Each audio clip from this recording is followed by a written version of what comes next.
G'day everyone, I'm here standing outside the absolute stunning Glasshouse venue, the home of the Magpies here in Melbourne. And look at this incredible view we've got overlooking the Yarra River. I've got some fantastic news to share with you about DataEngBytes 2025.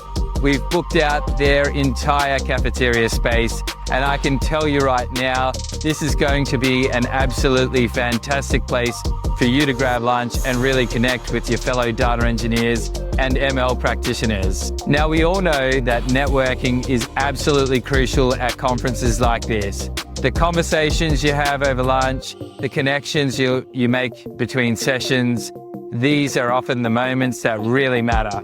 And who knows, that beautiful cafeteria space right behind me with these stunning views of the Yarra River and the city could be exactly where your next startup idea gets born, where you meet your next business partner, or where you discover the solution to that data challenge you've been wrestling with. So make sure you join us at DataEngBytes 2025 Melbourne, July 24th and 25th. We can't wait to see you there.